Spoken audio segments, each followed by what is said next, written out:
Sywell, for Tench Fishers, it was like the Redmire of tench fishing. Yeah. It was that water that everyone wanted to fish. And although I was never here at the time to experience it then, people say that there used to be a queue in the car park when the gate opened in the morning, and people would race round and you couldn't get a swim.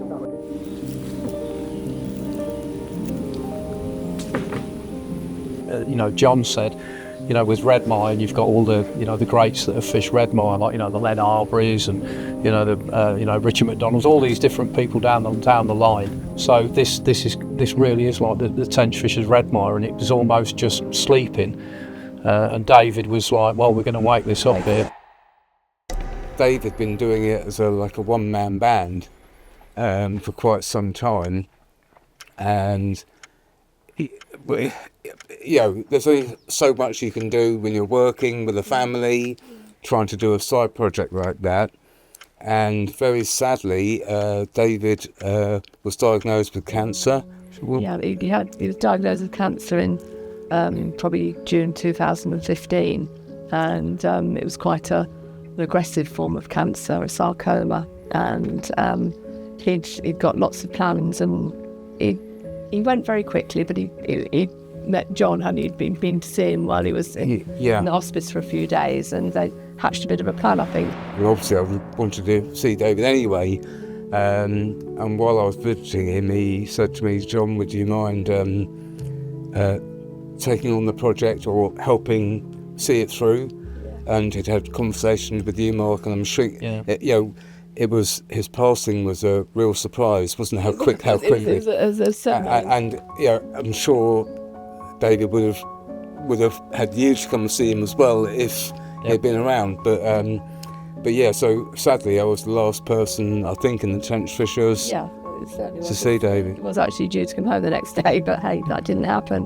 But he decided to sell his fishing kit, didn't he, to start and that was the first injection of cash for the sort of first stocking we did. The extra impetus of his untimely and terribly sad passing just give it that extra drive, I guess. And I got to find out how much fishing tackle was really worth. It wasn't as cheap as I thought, because it raised quite a bit of money.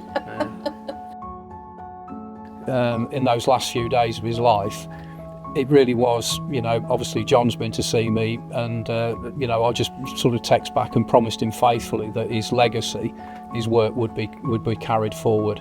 And then when we had the moving tribute ceremony here, when Dave's memorial service, afterwards we just stood together, and it's, as John said, it was almost like you turbocharged it, because when you've got that raw emotion and you think, hang on a minute, to carry, to basically carry that project forward now is almost like an honour. When you're at somebody's memorial, you think, well, yeah, of course we're going to carry this forward. Come by fair means or foul. But the group got totally behind it. Yeah, absolutely. They really did. I mean, I'm always so very humbled every year, because when you did it the first year, I think, oh wow, that's absolutely fabulous, and so here we are 7 years later, and it's still going on. It's fabulous, absolutely amazing. Yeah. The mainstream has been our annual fishing, where all the Tench Fish, sort of 20 to 30 Tench Fishers come and fish for a weekend. We have a massive raffle. The Chacker Box have been awesome right from the very beginning. And the significance of that is that the stockings we put in here, and I've got to be honest, but I've lost track of how many different stockings and how many fish have gone in. We're talking about thousands and thousands of pounds. And largely, the only way that's been possible has been the support of unbelievable sponsors. From day one, the Tackle Box have taken this project on. Literally, I don't even want to embarrass him by mentioning the amount of the value of prizes that they put in every year. So, absolutely thank you so much, Gary and the Tackle Box. So it's all Tench Fisher funded. Pretty much every year we have a waiting list of people wanting, it's oversubscribed, and they pay to come and fish. and all their entry money goes into the fund. And then we also add to the fund with a very big raffle. We have a gorgeous hog roast, which we're on our way back from now, every Saturday evening. And then we have a raffle afterwards.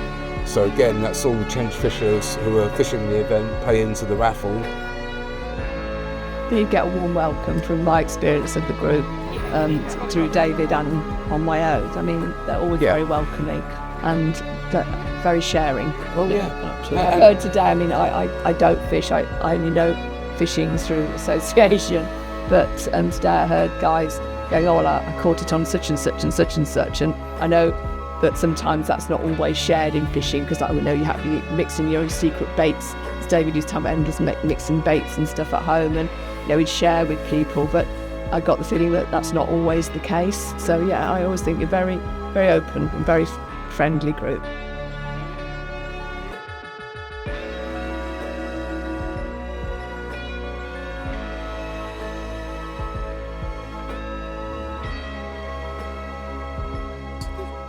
I just wonder how old it is. I wonder if it's one of the ones that Dave put in at the very start. Philly's our president now, but Philly's the sage of the group, really, isn't he? He'd blush if when he hears that, or if he hears that. Phil's words were at the time, and he said yes, that you know, we could fail, he said, but it's better to fail trying than actually not to try at all. And that's been basically a watchword that's always been in the back of my mind as we've gone on.